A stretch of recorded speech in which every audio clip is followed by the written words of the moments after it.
Muy buenas tardes. ¿Qué tal? ¿Cómo están?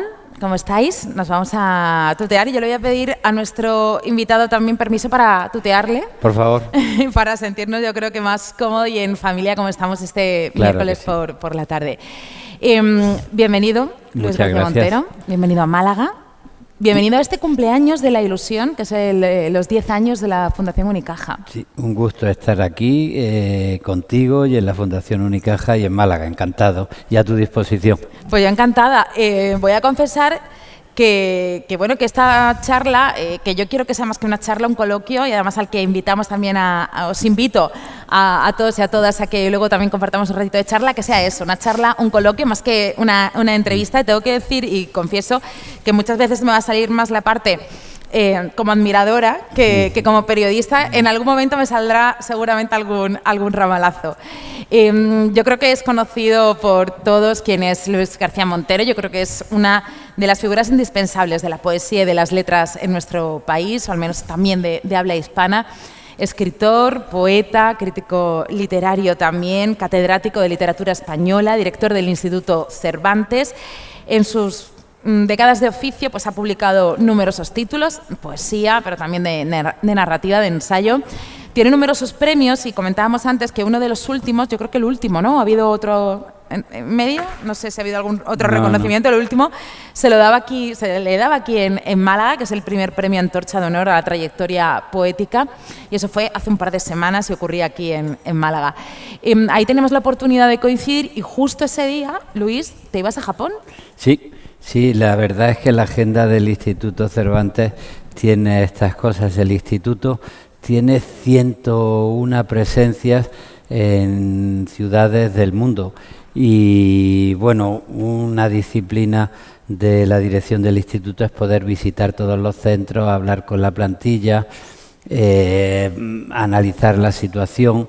Y tenía la asignatura pendiente que no había ido todavía a Tokio, y aprovechando la puesta en marcha de un congreso de cultura iberoamericana de literatura en español, pues fui allí, participé en la inauguración, pero también pude reunirme con la plantilla y ver qué posibilidades hay de la cultura española y del español en Japón.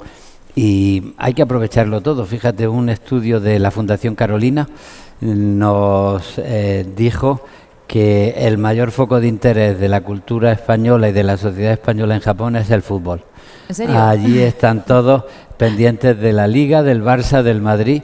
Bueno, y nosotros hicimos un diccionario de fútbol español, japonés, para intentar captar la atención a la lengua. Hay que aprovecharlo todo.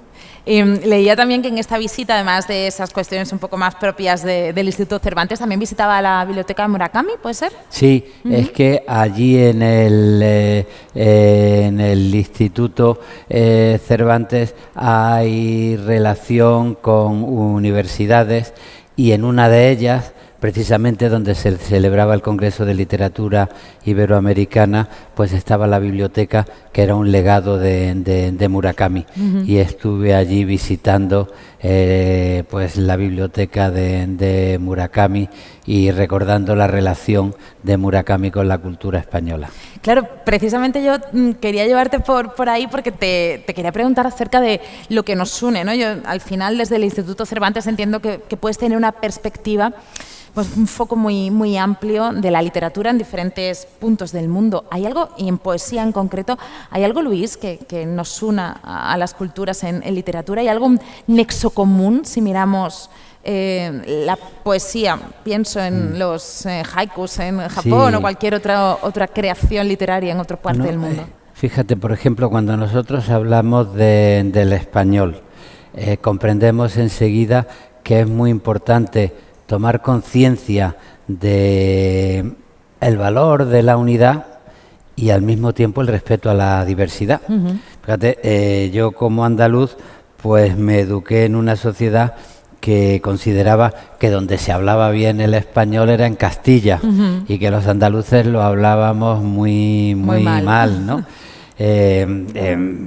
las series de televisión, en las películas, se hacía muchos chistes por lo que se refiere al andaluz, y eso es algo que viene de lejos, porque fíjate, la primera gramática de la lengua castellana la hizo un andaluz de Nebrija, Elio Antonio de Nebrija, en 1492. Bueno, pues al analizar la figura de Elio Antonio de Nebrija, un grandísimo humanista en sus diálogos de la lengua, Valdés, pues decía: bueno, en realidad el conocimiento del español de Nebrija no era muy profundo, es que era andaluz, o sea, todavía, ¿no? Y bueno, y eso se ha heredado hasta hace poco. Imagínate lo que es eso en una comunidad de 500 millones de hablantes, donde la diversidad lingüística está llena de variedades. Son muy famosos los chistes más picantes. Un ensayista andaluz, Francisco Ayala, en sus memorias, Recuerdos y Olvidos, pues recuerda lo que supuso que él, estando en la Universidad de Río Piedras en Puerto Rico, llegase un catedrático argentino para hablar del Martín Fierro y de pronto diese una lección en torno a un poema del Martín Fierro que decía: porque bicho que se mueve acaba en el asador. Y salió un escándalo en la sala mientras estaba recitando el Martín Fierro, porque en Puerto Rico la palabra bicho es tan complicada como el verbo coger en Argentina, vale, ¿no? Bueno, pues eso que salta en el chiste, en la lengua más picante, afecta a la forma de hablar, al tono, a la música, y la reivindicación es que la mejor manera, y eso lo ha hecho la filología y lo ha hecho bien, la mejor manera de mantener la riqueza de un idioma que nos ayuda a entendernos a 500 millones que tenemos ese idioma como hablantes nativos, y a 100 millones más que tienen competencia porque han estudiado. Ahora hay en el mundo 24 millones de personas que están estudiando español. Pues la mejor manera de tomar conciencia de la riqueza de ese entendimiento y de esa unidad es saber que hay que respetar la diversidad, que a alguien de Málaga no le pueden pedir que hable como alguien de Salamanca, o a alguien de Bogotá no le pueden pedir que hable como alguien de Monterrey, ¿no? Y yo creo que esa lección, como tantas otras del idioma, hay que tenerla en cuenta a la hora de valorar la cultura. Uh-huh. El sentido de pertenencia es muy importante, sí, y no es lo mismo haber nacido en Andalucía que haber nacido en México, ni es lo mismo haber nacido en París que haber nacido en Nueva Delhi. Pero la cultura es una invitación a que sea compatible el sentido de pertenencia con la capacidad de ahondar en lo que significa la condición humana. Y llega un momento donde, más allá de la diversidad, podemos entendernos, porque los seres humanos, en nuestra condición, tenemos que responder a cosas tan comunes como la muerte, el amor, el miedo, la conciencia del paso del tiempo, la imaginación del futuro. Y en ese sentido creo que la cultura nos puede ayudar a respetar al otro en la medida en que descubrimos en el otro lo que es la condición humana, ¿no? Y yo sí creo que la cultura es mucho más que otras áreas, es una buena manera para invitar al conocimiento del otro y al reconocimiento de lo otro. Yo quiero hablar contigo, y lo quiero hacer luego de esos temas universales que me acabas de nombrar, como el amor, ¿no?, la pérdida o el paso del tiempo. Pero me gustaría ir ahondando un poquito en la trayectoria de Luis. Había una cosa que confieso que desconocía, que es que tu tesis fue sobre Alberti, sí, una persona con la que además, el poeta gaditano, con el que tuviste, cierta amistad, ¿no? ¿Cómo fue conocer y estar codo a codo con Rafael Alberti? Yo tuve la suerte de conocer a Rafael poco después de que él volviera del exilio. Claro. Yo era un alumno de la Universidad de Granada, en un momento además en el que la cultura estaba luchando por la democracia. Y la democracia no es votar cada 4 años, aunque ahora acostumbrados haya gente que se crea que votar era votar cada 4 años. Para mí la democracia suponía otras cosas. Por ejemplo, un ejercicio de memoria. Yo había nacido en una ciudad que 22 años antes había asistido al asesinato de Federico García Lorca. Y me dediqué a la literatura porque me deslumbró el descubrimiento en la casa de mis padres de la poesía de Federico García Lorca. Y después, pues me emocionó que un profesor bajara al aula de los padres escolapios un tocadiscos y pusiera un disco de un jovencísimo cantautor, Juan Manuel Serrat, que acababa de musicar a Antonio Machado. Y Antonio Machado era un señor que había tenido que salir después de la guerra y de la derrota de la República y que había muerto en el exilio en París. Y después, cuando pensaba en la gran poesía andaluza, pues ahí estaba Emilio Prados, Manuel Altolaguirre, Rafael Alberti, Luis Cernuda, que habían muerto en el exilio. Rafael y María Teresa León no, y tuvimos la suerte que con la democracia volvieran en el año 1977 a España. Y entonces yo, que estaba preparando mi tesis doctoral un poquito después, pues de la manera más natural elegí como tema el estudio de la poesía de Rafael Alberti, porque estaba dentro de esa recuperación de la memoria. Por ejemplo, yo como poeta empecé a escribir dándole mucha importancia a la poesía amorosa.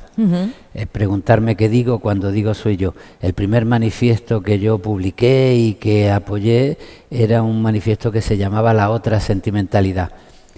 Porque la democracia no era votar cada 4 años. Es que mi madre había tenido que pedirle permiso a mi padre para trabajar. Había dejado sus estudios en la facultad para criarnos a seis hijos que nacimos, niños que nacimos uno detrás del otro. Y bueno, luchar por la democracia era luchar por una sociedad donde no hubiese ese machismo ni ese sometimiento de la mujer. Y la poesía me servía para decirme que la política no solo es el cajón de la historia, que la historia pasa también por la intimidad, por los sentimientos, por la manera de enamorarnos, de entender la libertad sexual de cada uno, de entender el amor, la configuración de un nosotros en una pareja. Y buena parte de mi poesía más comprometida fue una poesía que apostó por ser poesía amorosa, ¿no? Entre otras cosas, porque Antonio Machado me había enseñado que la educación sentimental forma parte de la historia y que no se puede transformar lo público si antes no se transforma lo privado.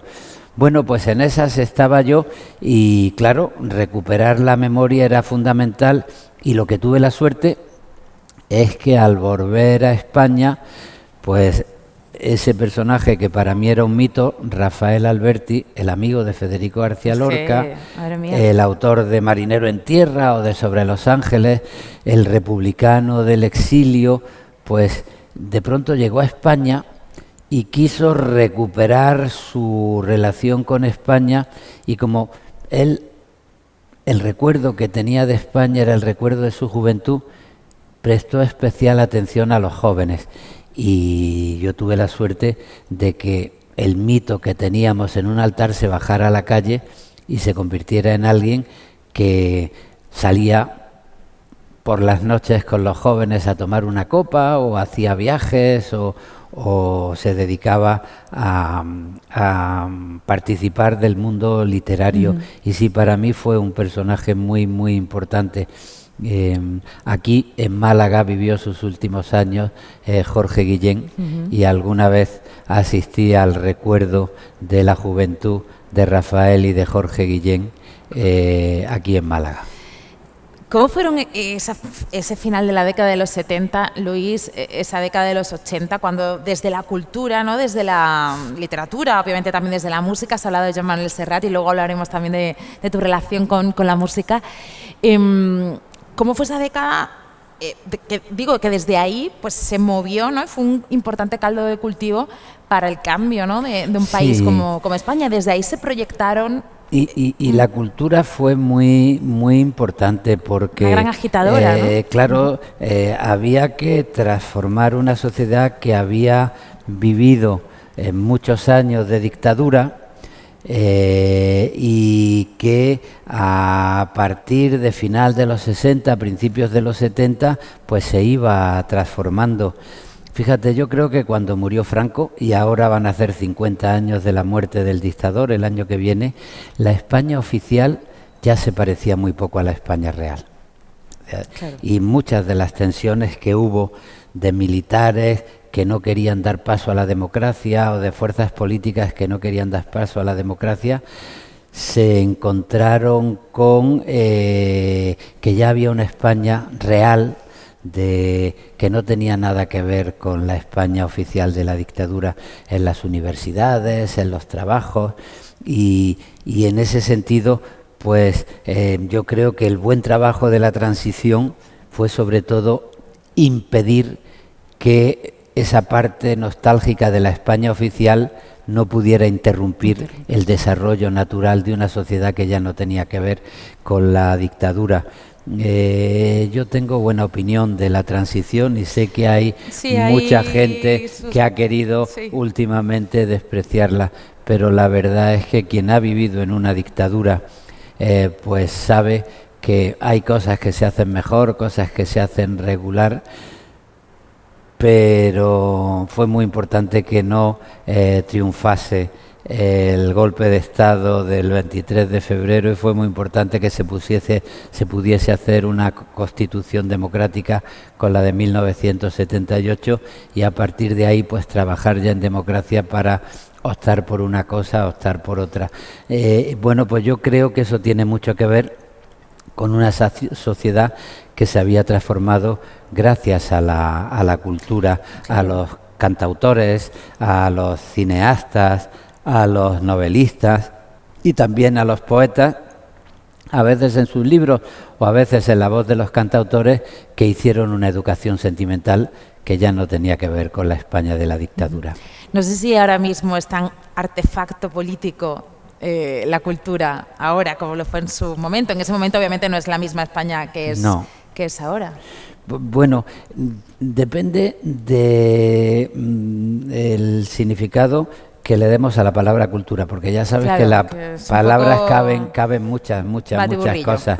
Entonces, la cultura, si identificamos la cultura con la música, con la literatura, pues quizá no tiene ese protagonismo político que tuvo entonces, pero la cultura, en un sentido amplio, en los valores de la sociedad, pues sí, me parece que sigue siendo muy importante, y porque en esos valores está en juego lo que es el desarrollo político. Te pongo algún caso concreto que a mí me afecta. Cuando se habla de la palabra libertad, pues aparte de la definición del diccionario, pues hay gente que defiende la palabra libertad como un marco de respeto democrático donde cada cual puede respetar la opinión de los demás y pedir que se respete su opinión, cumpliendo unas reglas que ayuden a la convivencia. Y para mí, algunas reglas ayudan a la convivencia cuando ayudan a la igualdad entre hombres y mujeres, entre el poder adquisitivo de la gente, entre los derechos públicos, los derechos sociales, pero culturalmente, en las redes sociales, en los medios de comunicación, en los discursos, llevamos tiempo que en el mundo, esto empezó con Thatcher y con Reagan, pero se ha extendido por Europa y en España, pues la palabra libertad parece que vuelve a ser la ley del más fuerte. Es decir, que cada cual haga lo que le dé la gana. Y parece que es dictatorial decirle a una fortuna que tiene que pagar más impuestos que un pobre y que hay que pagar impuestos porque para nosotros la libertad tiene que ver con la sanidad pública y con la educación pública, no tiene que ver con que las grandes fortunas se laven las manos, ¿no? Bueno, pues esos son valores culturales.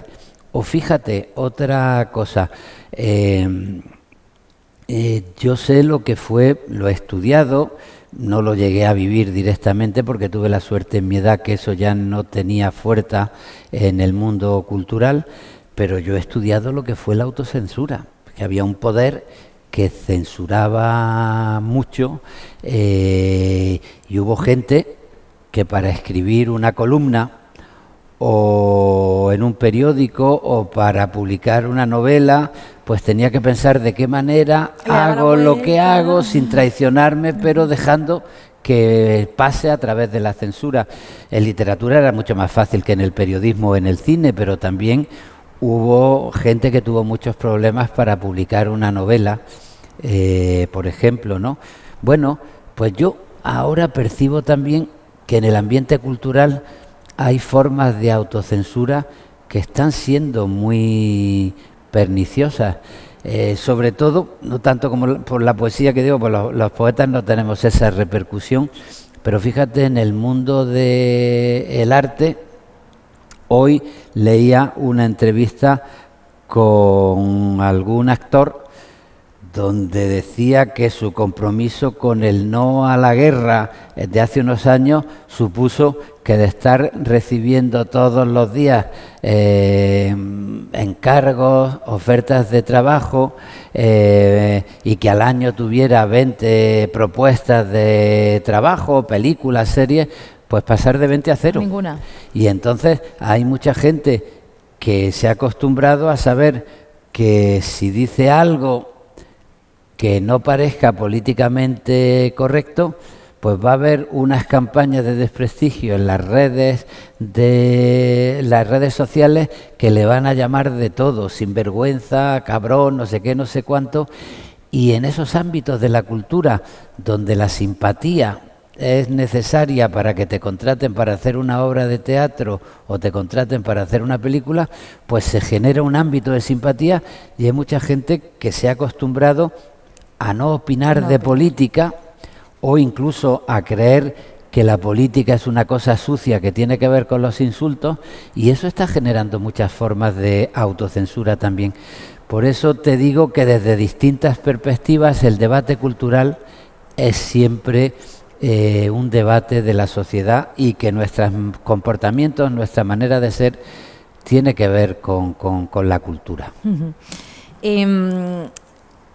Ha hablado en muchas ocasiones, en algunas entrevistas, y también te he escuchado hablar de esa mercantilización del tiempo, del paso del tiempo, de ese tiempo rápido, ¿no?, en el que estamos viviendo actualmente en la sociedad. Obviamente el paso del tiempo es una cuestión, yo creo que, ¿no?, cuando decía temas universales que nos une tanto en la poesía aquí como al otro lado del Atlántico, como el paso del tiempo obviamente importa. Y estamos viviendo ahora, como bien has dicho en alguna ocasión, ese consumo rápido además también, ¿no? Y hablo muchas veces de la cultura como consumo, ¿no?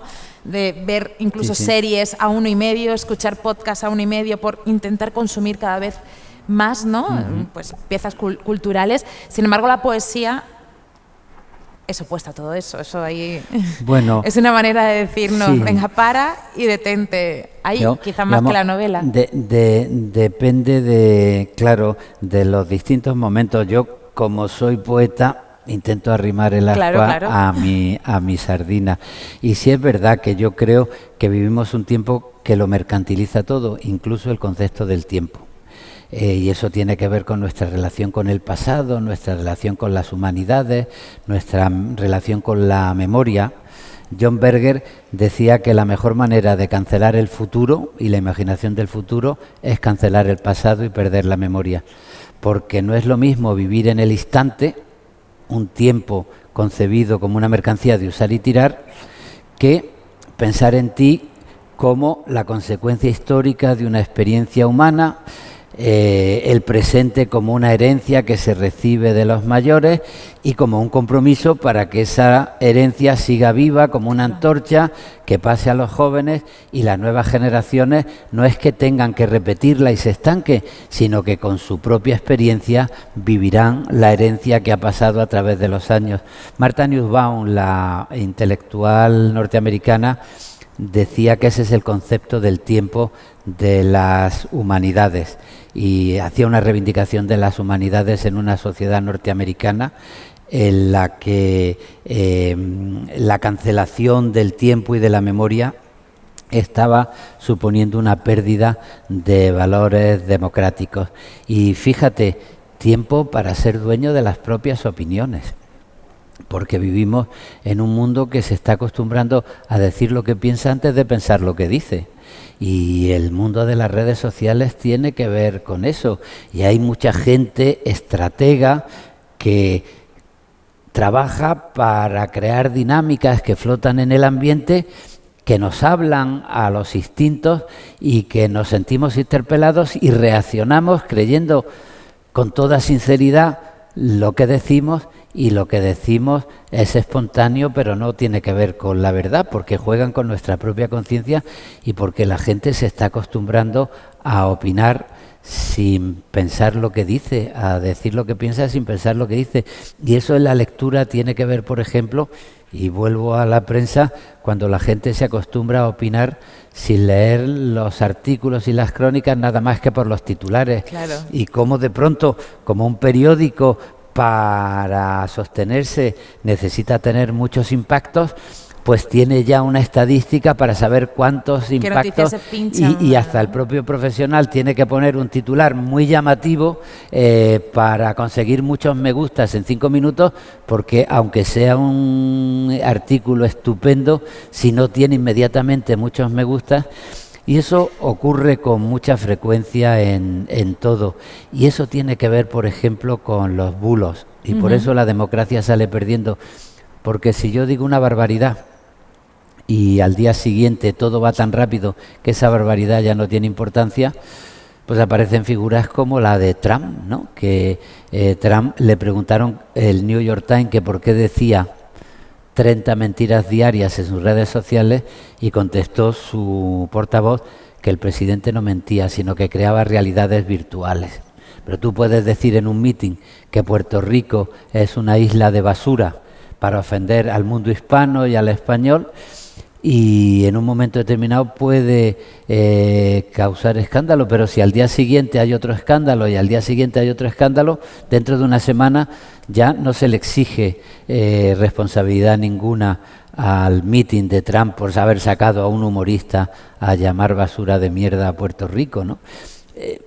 La prisa no es buena consejera, y a mí me gusta decir que las humanidades, yo como profesor de literatura, pero la poesía en concreto tiene que ver con el parar, con hacer ejercicio de conciencia, con mirarse a los ojos en el espejo, con decir qué digo cuando digo soy yo. Y desde luego la persona que se pasa un día entero buscando un verbo preciso, un adjetivo preciso, pues me gusta que represente al ser humano que quiere hacerse dueño de su propia conciencia. Yo te he leído, Luis, que las dudas nos hacen pensar. Claro. Es importante también dudar, ¿no? Y no creer que lo que decimos y lo que aseveramos es que estamos sentando cátedra, ahora que estoy delante de un catedrático. Pero es así. El problema de los dogmas es que intentan homogeneizarlo todo y no te permiten dudar. Y solo te sientes cómodo cuando te sumas a la dinámica de la mayoría. Y bueno, a mí me parece que la democracia y la cultura te invita a buscar la verdad, pero no la verdad escrita con mayúsculas, de esa verdad esencial, de ese dogma que se nos impone, sino la verdad que se construye con el pensamiento, para ver lo que tiene más con tu propia conciencia que con los valores esenciales que te imponen los dogmas. Todo esto obviamente te lo ofrece la cultura, también te lo ofrece en buena parte la edad, ¿no? La experiencia también te hace que cada vez vayas dudando un poquito más. ¿Tú eres nostálgico? Yo soy... No, porque es un gran tema de la poesía, también la nostalgia. Claro, yo soy nostálgico, y eso en los poetas siempre decimos que cuando uno va cumpliendo años y va perdiendo las ilusiones, tiene que consolarse con los recuerdos.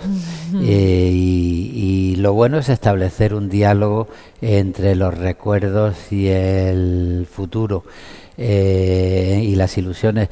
En mi vocación poética, por ejemplo, cuando yo escribo, pues me resulta imprescindible el diálogo con el joven que yo fui, que de pronto se matriculó en una universidad en la que después de 40 años de silencio, en la ciudad de Granada se podía organizar un homenaje a Federico García Lorca, y donde salió Manolo Fernández Montesinos, su sobrino, diciendo: después de 40 años de silencio nos dan media hora de libertad, porque cuando se dieron cuenta las autoridades de lo que se había armado en Fuente de Vaqueros, con la gente que habíamos ido allí, de estudiantes, sindicalistas de todo tipo, no se atrevió a suspender el acto, pero dijo que solo media hora, ¿no? Estaban los secaderos de tabaco llenos de jeep de la policía. Era ministro de, yo creo que se llamaba de Gobernación, don Manuel Fraga Iribarne. Y yo soy el joven ese que se forjó en una vocación por saber quién era Lorca, por saber qué quería decir te quiero de una manera distinta a como se le habían dicho mis padres, y por pensar en un futuro en el que los valores de la convivencia fueran más importantes que los valores del autoritarismo.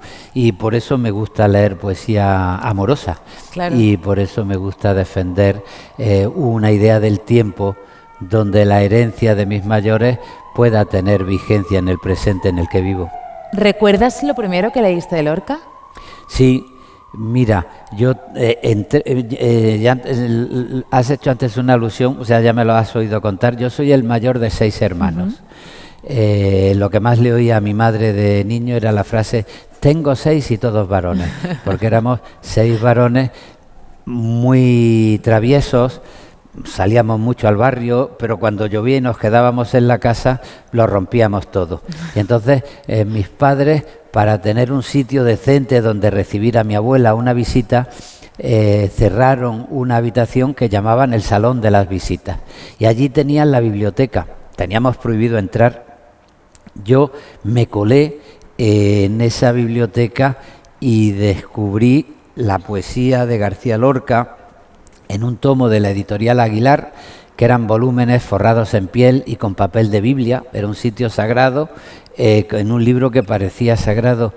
Y tuve la suerte de empezar a leer, no por libros que después han sido fundamentales para mí como poeta en Nueva York, pero encontré algunos poemas como la canción de los lagartos: el lagarto está llorando, la lagarta está llorando, el lagarto y la lagarta con delantalitos blancos. Y yo, que era un niño que en el barrio vivía al lado de un derribo y que me pasaba el día cazando lagartijas, y cogíamos a la lagartija por el rabo para que se rompiera porque salía huyendo y nos quedábamos con el rabo en la mano, y pues de pronto aquel poema me dijo: bueno, es que esa lagartija es un lagarto y una lagarta. Me imaginé que tenía una vida familiar, que además había una relación humana entre ellos, claro, porque estaban llorando, el lagarto y la lagarta con delantalitos blancos estaban llorando porque habían perdido su anillo de desposado. Esos bichitos tenían sentimientos. Y tenían una convivencia más allá de la apariencia, ¿no?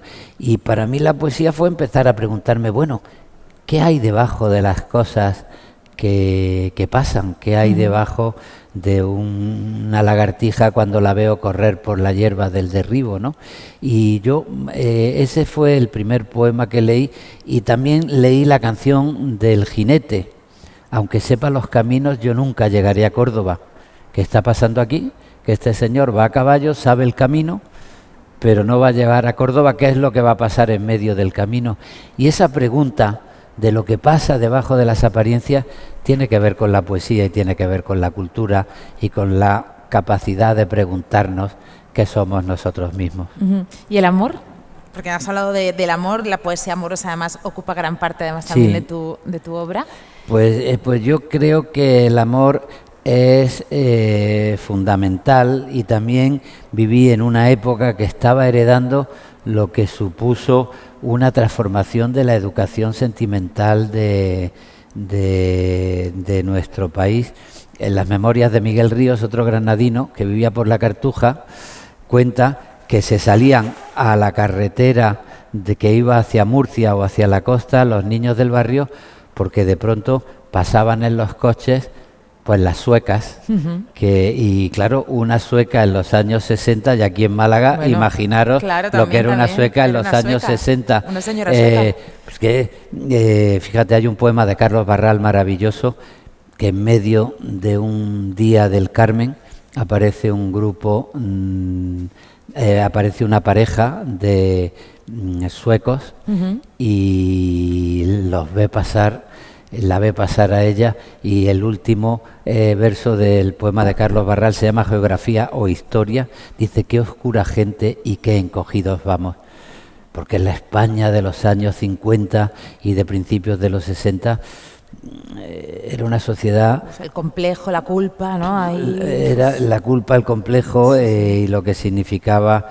pues por ejemplo ser una mujer, ¿no? Bueno, yo cuando entro en la universidad estoy recibiendo toda esa herencia. Para nosotros las relaciones tienen mucho más que ver con la libertad. No todo es pecado, tenemos derecho a desarrollarnos y hacer de la libertad una apuesta también por la intimidad a la hora de construir un nosotros. Y para mí eso fue una lección fundamental, porque al hablar de valores de convivencia, pues está muy bien plantearse unas dinámicas que no te obliguen a traicionar tu propio yo, tu propia conciencia, pero que te permitan conformar un nosotros, donde tu yo se articule con un nosotros. Y eso sirve para el contrato social, de qué manera creemos en un espacio público donde los intereses particulares construyan un ámbito de convivencia. Funciona también en la poesía. Cuando yo me pongo a escribir, no me interesa solo decir lo que he escrito. A mí no me interesa solo, por ejemplo, si escribo un poema de amor, que tú me digas qué enamorado has estado. Me gustaría que al leer el poema de amor pensaras en tu propia vida, en tus relaciones amorosas, en la historia que has tenido, etcétera, etcétera.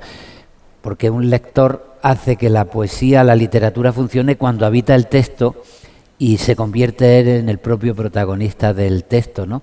Y por eso escribir es formar un nosotros donde el autor y el lector pueden compartir un espacio, el del libro, que es un espacio común. Bueno, pues eso es fundamental, sobre todo en las relaciones de lo privado y del amor. Y por eso la poesía amorosa a mí me interesa mucho. De qué manera dos personas pueden construir un nosotros que sirva para respetar la identidad del otro, pero crear un ámbito de convivencia y un ámbito común, ¿no? Y esa poesía amorosa en muchas ocasiones ha inspirado también a muchos cantantes. Quiero hablar contigo de música, Luis. Has nombrado ya a Miguel Ríos, has nombrado a Joan Manuel Serrat. Sé que también te unía una amistad de Enrique Morente, ¿no? Sí. Granadino también. Esa música de ida y vuelta, música que te ha influido a ti en tu creación, y tú has influido también. Para mí, es que lo tengo que decir, si no, o sea, para mí una de las mejores canciones es esa unión con Quique González, aunque tú no lo sepas, qué maravilla de yo ahí, adaptación. He tenido suerte, porque para mí la relación con los cantautores es muy importante. Y además muy estrecha. Y fíjate, una cosa que me da rabia, porque yo no quiero ser nunca un viejo cascarrabias. No. Creo que los jóvenes son los protagonistas de su propio mundo y me gustaría compartir su mundo, pero ahora hay mucho cantante joven que no me dice nada. Ahora te cuesta trabajo, ¿no? Me cuesta trabajillo, sobre todo. Bueno, pero...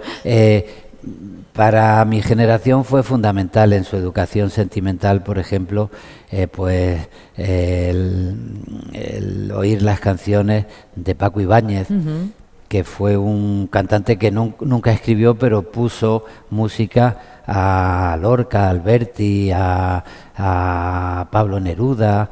Y que también fuera un vehículo, disculpa Luis, ese tipo de cantantes para acercar a ese tipo de autores a la gente de a pie, ¿no? Claro, así es. Fue fundamental en la popularización de la poesía social, por ejemplo. Imagínate Blas de Otero. A Blas de Otero lo conocí yo en el homenaje en Granada a Federico García Lorca, del que te hablaba antes, en 1976. Y siempre repito mi recuerdo de que yo me acerqué a él. Entre otras cosas, estaba fascinado por la canción de Paco Ibáñez de Nos queda las palabras. Si he perdido tal, me queda la palabra, ¿no? Y me acerqué y le dije, por gente como usted yo quiero dedicarme a la poesía.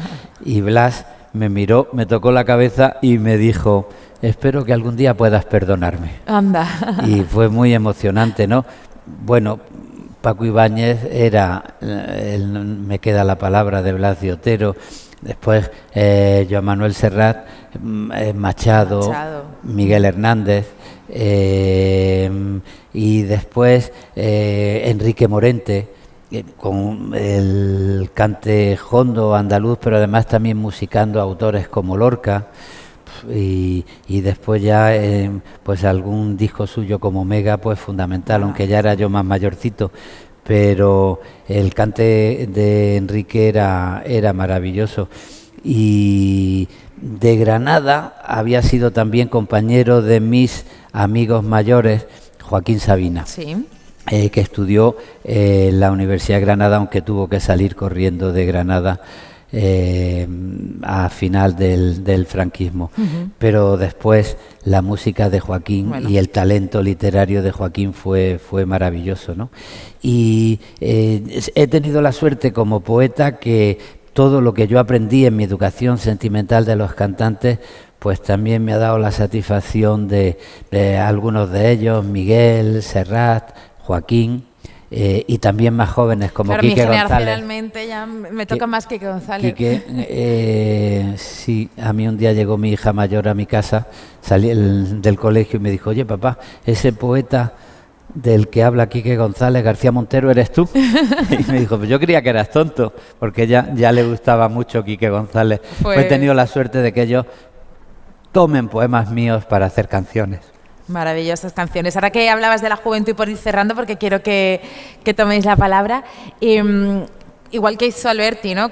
Contigo, hablabas antes también de Blas de Otero, sí, me consta, porque además lo has dicho que también te interesa también lo que se está haciendo ahora en poesía, lo que puede escribir la gente joven. La poesía al final es una crónica de nuestro tiempo, sí, el tiempo es este. Me interesa mucho, porque claro, yo pienso en mí. La poesía fue lo que me relacionó con el mundo, lo que me invitaba a dar respuestas a lo que estaba pasando, y me interesa mucho lo que escriben los jóvenes porque me indica muchas de las cosas que están ocurriendo y muchas de las respuestas que se está buscando. Y yo creo que es muy importante, a mí me parece que esa gente que se cree que la historia acaba con ellos mismos, siguen siendo alguien que pierden el concepto del tiempo en ese traspaso de experiencias humanas, ¿no? Y que algunos de los problemas fundamentales que tenemos es la falta de diálogo generacional. Hay mucho... ¿Y cuesta más por abajo, Luis, o por arriba? Pues yo creo que hay dos tentaciones, porque hay muchos viejos cascarrabias que se creen que los jóvenes son tontos porque tienen valores distintos y no comprenden que no es lo mismo haber nacido en 1950 y tanto que haber nacido en el 2000. Y por otra parte hay mucho joven adánico que se cree que lo van a inventar todo, el periodismo, la poesía, la música, todo, y que no tienen nada que aprender de los mayores. Y la experiencia humana es la experiencia del diálogo generacional, de lo que compartimos, de saber que lo que somos pues lo hemos heredado, si queremos, de nuestros padres, y si nos ponemos a ahondar pues desde las tribus que empezaron a recorrer el mundo y que pasaron por Andalucía, ¿no? Entonces es conveniente tener esa idea, y yo me fijo mucho en lo que escriben los jóvenes, y por ejemplo, muchos jóvenes tienen ya como parte de su experiencia materna, de su lengua materna, las redes sociales. Sí. Y de hecho hay mucho poeta. Hay mucho poeta en redes sociales. Porque claro, es que si la poesía es un diálogo entre lo más íntimo y lo público, pues las redes sociales facilitan mucho eso. Claro. Ahora te pasa algo y a los 2 minutos estás colgándolo en las redes sociales. Y yo lo que sí noto, y creo que es importante tener en cuenta, los que reivindicamos la educación y la conciencia, pues que se nota mucho cuando escribe un poema de amor un poeta joven que solo trabaja en las redes sociales, o cuando escribe un poema de amor alguien pues que se ha preocupado de leer a Gloria Fuertes o a Antonio Machado o a Rosalía de Castro. porque los poemas de amor de la gente que solo está en las redes sociales se parece mucho a la campaña de publicidad del Día de los Enamorados de un gran almacén, de un gran centro comercial, y los que, aparte de vivir en las redes, pues han leído a Rosalía de Castro, saben que lo que está en juego es otra cosa más que la invitación a decir me gusta, voy a comprar lo que sea, ¿no? Yo podría estar hablando con Luis muchísimo más rato, yo creo que se me ha notado, pero me apetece también que ya que tenemos un lleno, pues que toméis también vosotros la palabra. Creo que hay un micrófono por ahí, si no, yo creo que nos podemos más o menos entender, pero que vosotros también os invito a que preguntéis, a que comentéis, a que pues digáis algo si os apetece de esta charla o alguna cosa que me digáis, Celia, no le has preguntado a Luis por no sé cuánto y esto es imperdonable. Venga, ¿alguien se anima? Yo sé que cuesta, ¿verdad? Más con esto tan oscuro, la luz, la cámara. No es el ambiente más amigable a lo mejor para levantar la mano, pero no quiero que os quedéis con las ganas. Si no, voy a ir haciendo yo un comentario, si no, cuando terminemos, alguno, estoy seguro, alguna se acercará a Luis a comentarle algo. Yo sé que esto así impone un poco. Por cerrar, el otro día Luis García Montero, que tiene una columna en el Hoy por Hoy, esa mirada de Luis García Montero, hace un día o dos, además la escuchaba y me gustaba mucho porque hace una reflexión sobre el tiempo, ¿no? Que yo creo que ha aparecido aquí en esta charla en diferentes ocasiones. Y arrancaba esa columna diciendo porque el tiempo es algo que sucede y tomamos conciencia del paso de la vida a través de la palabra mientras. Se trata de un adverbio que nombra el tiempo que sucede mientras suceden las cosas y tenemos que acostumbrarnos a no olvidar las cosas importantes de la vida. Claro, es un adverbio mientras que tiene que ver con todo lo que va sucediendo y con las cosas que suceden, y muchas veces nos invita a la urgencia. Y a veces respetar la urgencia y responder a la urgencia pues te obliga a perder la conciencia de lo importante, de aquello que tarda más en llegar o que tarda más en conseguirse. Fíjate, un amigo, Miguel Lorente, cuando oyó esa columna me dijo, la palabra mientras a mí me invita a inventarme una palabra que es mientriras, porque muchas veces la urgencia se llena de mentiras y los que viven solo en la palabra mientras se lleva de mientriras.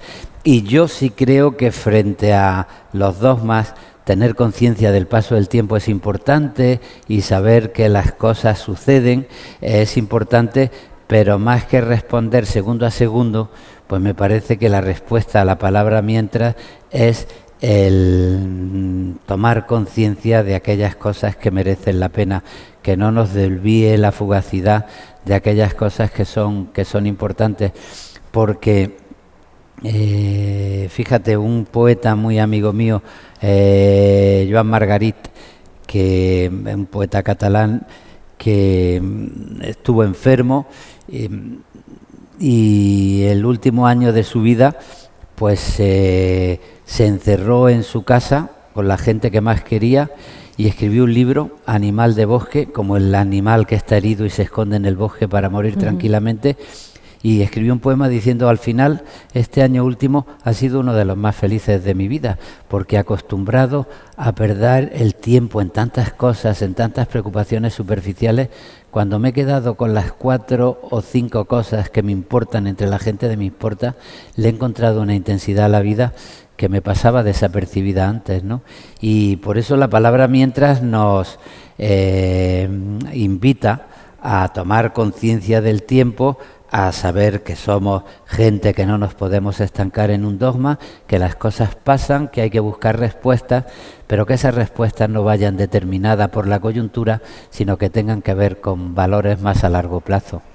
El lema de este aniversario es 10 años de ilusión, y la ilusión a mí es una palabra que me gusta mucho. Yo soy una gran optimista, porque si no al final sería muy importante, o sea, sería muy complicado, quería decir, el día a día.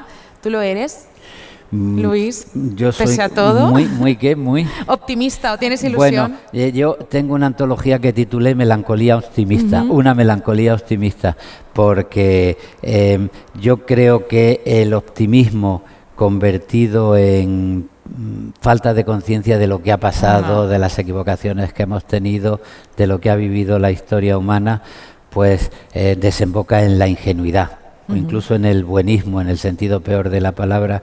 Pero la alternativa, que es lo negativo, el pesimismo, también nos invita al cinismo, a decir nada tiene importancia, nada vale.